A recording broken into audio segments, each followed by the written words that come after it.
तो चलिए आज एक तरह की टाइम ट्रेवल करते हैं हजारों साल पीछे और करते हैं थोड़ी ऐतिहासिक जासूसी। जरा सोचिए, एक पूरी की पूरी सभ्यता की कहानी को फिर से जोड़ना जिसके निशान मानो वक्त की धूल में कहीं खोसे गए हैं। ये बिल्कुल एक पहेली सुलझाने जैसा है ना? तो चलिए साथ मिलकर इसके सुराग ढूंढना शुरू करते हैं। तो सबसे बड़ा सवाल ये उठता है कि इतिहासकार आखिर करते क्या हैं? मतलब हजारों साल पुरानी किसी सभ्यता की कहानी वो लिखते कैसे हैं? उनके हाथ में ऐसे कौन से सुराग लगते हैं? आज हम इन्हीं सुरागों की पड़ताल करने वाले हैं। और मजे की बात यह है कि ये सारे सुराग छिपे हैं प्राचीन भारत के साहित्यिक स्रोतों में। तो हमारी जासूसी का सबसे पहला सुराग वो है इस जमीन का नाम ही, क्योंकि अक्सर किसी भी जगह के नाम में उसकी पूरी कहानी, उसका पूरा इतिहास छिपा होता है।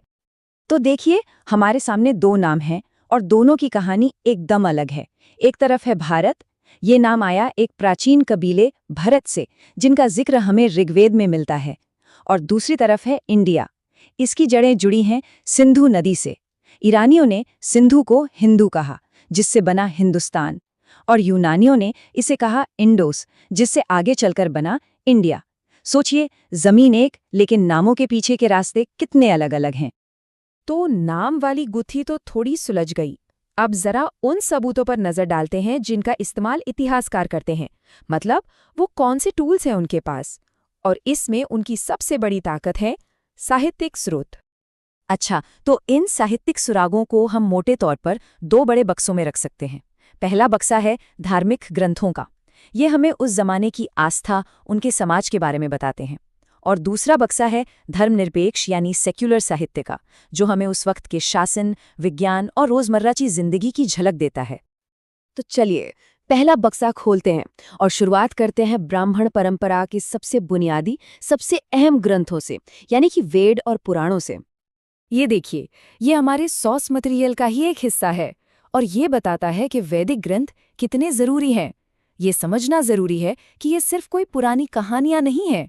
नहीं, ये वो असली दस्तावेज हैं, वो बुनियाद हैं जिसके आधार पर इतिहासकार प्राचीन भारत की पूरी तस्वीर बनाते हैं। वैदिक साहित्य को ना एक इमारत की तरह समझिए, जिसकी कई मंजिलें हैं। सबसे नीचे बुनियाद में है वेद यानी संहिताएं, जिनमें मूल मंत्र और भजन हैं। फिर पहली मंजिल पर आते हैं ब्राह्मण ग्रंथ, जो इन मंत्रों का मतलब समझाते हैं। उनके ऊपर हैं आरण्यक और सबसे ऊपर की मंजिल पर हैं उपनिषद। और ये सिर्फ एक बनावट नहीं है, ये असल में विचारों के विकास की कहानी है। कैसे सोच यज्ञ और कर्मकांड से शुरू होकर ब्रह्मांड के सबसे गहरे सवालों तक पहुंची। अब बात करते हैं उन 4 वेदों की। सबसे पहले ऋग्वेद। ये सबसे पुराना है। इसमें 1028 सूक्त या भजन हैं देवताओं की स्तुति में। फिर है यजुर्वेद, जिसमें यज्ञ और कर्मकांड के नियम कानून हैं। तीसरा है सामवेद। इसमें वो मंत्र हैं जिन्हें गाया जाता है। और आखिर में अथर्ववेद। ये थोड़ा अलग है।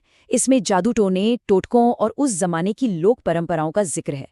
मतलब हर वेद की अपनी एक अलग ही दुनिया है।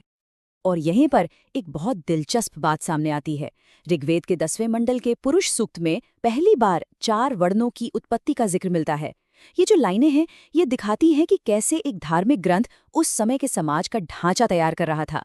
एक ऐसी सामाजिक संरचना की नींव रख रहा था जिसकी चर्चा आज तक होती है। 18, बस एक नंबर। लेकिन ये सिर्फ एक नंबर नहीं है। ये हमारी जासूसी में एक और बहुत ही जरूरी सुराग की तरफ इशारा कर रहा है। ये संख्या है पुराणों की। जी हाँ, कुल 18 प्रमुख पुराण हैं और इनमें क्या कुछ नहीं है। राजाओं की पूरी वंशावलियां, ऐतिहासिक घटनाएं, मिथक कहानियां। इतिहासकारों के लिए तो ये किसी खजाने से कम नहीं है। और इन सब में मत्स्य पुराण को सबसे पुराना और सबसे प्रामाणिक माना जाता है। लेकिन देखिए, कोई भी अच्छी जासूसी तभी पूरी होती है जब आप कहानी को हर एंगल से देखें, है ना? सिर्फ एक तरफ की बात सुनकर नतीजा नहीं निकाला जा सकता। इसीलिए अब हम ब्राह्मण परंपरा से थोड़ा हटकर बौद्ध और जैन साहित्य पर भी नजर डालेंगे, जो हमें इतिहास का एक बिल्कुल अलग पहलू दिखाते हैं। और हमारा सोर्स टेक्स्ट भी इसी बात पर जोर देता है कि बौद्ध और जैन साहित्य को सिर्फ धार्मिक ग्रंथ समझकर किनारे नहीं किया जा सकता। नहीं, ये अपने आप में बहुत जरूरी ऐतिहासिक रिकॉर्ड्स हैं। इनके बिना उस दौर को लेकर हमारी समझ वाकई अधूरी रह जाएगी। अच्छा, इन दोनों में कुछ बड़े दिलचस्प अंतर भी हैं। जैसे कि बौद्ध साहित्य ज्यादातर पाली भाषा में लिखा गया। इसमें त्रिपिटक और जातक कथाएं हैं जो हमें बुद्ध के समय के समाज की तस्वीर दिखाती हैं। दूसरी तरफ जैन साहित्य ज्यादातर प्राकृत भाषा में है और इसके जो आगम ग्रंथ हैं वो हमें महावीर के समकालीन राजाओं और उस वक्त के समाज के बारे में सीधी जानकारी देते हैं। चलिए, अब हम अपनी तहकीकात के आखिरी और शायद सबसे हैरान करने वाले सुरागों की तरफ पढ़ते हैं। ये हैं धर्मनिरपेक्ष ग्रंथ, मतलब वो किताबें जो किसी धर्म या पूजा पाठ के लिए नहीं बल्कि बिल्कुल दूसरे मकसदों के लिए लिखी गईं। और यहीं पर इतिहास हमें सबसे ज्यादा हैरान करता है। जैसे कौटिल्य का अर्थशास्त्र, कहने को तो ये राजनीति की किताब है, पर असल में ये मौर्य काल की अर्थव्यवस्था और समाज का पूरा आईना है। फिर कल्हण की राजतरंगिणी, जो कश्मीर के राजाओं का सिलसिलेवार इतिहास बताती है। और सुनिए, पाणिनि की अष्टाध्यायी, जो कि संस्कृत ग्रामर की एक किताब है, वो भी एक जबरदस्त ऐतिहासिक स्रोत है ना कमाल की बात। और ये एक ऐसा फैक्ट है जो सच में दिमाग घुमा देता है। लिपि यानी स्क्रिप्ट, इस शब्द का सबसे पहला इस्तेमाल किसी राजा की कहानी या धर्मग्रंथ में नहीं, बल्कि पाणिनि की ग्रामर की किताब अष्टाध्यायी में मिलता है।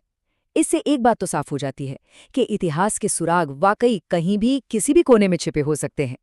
हमारा सोर्स टेक्स्ट भी इस छोटी सी लेकिन बहुत ही जरूरी जानकारी को हाईलाइट करता है। देखिए, ये सिर्फ एक शब्द का मिलना नहीं है, ये इस बात का पक्का सबूत है कि उस दौर में लिखने की कला को, उसकी अहमियत को पहचाना जा रहा था। और ऐसे अनजाने गवाह और भी हैं। मिसाल के तौर पर गार्गी संहिता है तो ये ज्योतिष की किताब, लेकिन इसी में भारत पर यवन यानी यूनानी आक्रमण का जिक्र मिलता है।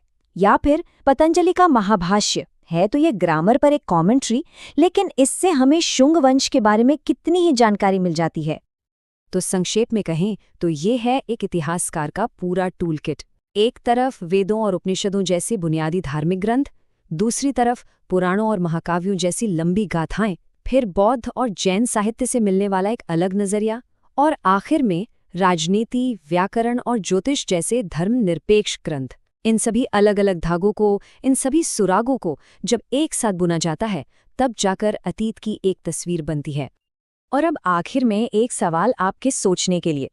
अगर इतिहास इतने अलग अलग स्रोतों, इतने अलग अलग नजरियों से बताई गई एक कहानी है, तो क्या अतीत का कोई एक सिंगल सच्चा वर्जन हो सकता है, या इतिहास हमेशा कई आवाज़ों का एक संगम होता है? इस पर सोचिएगा जरूर।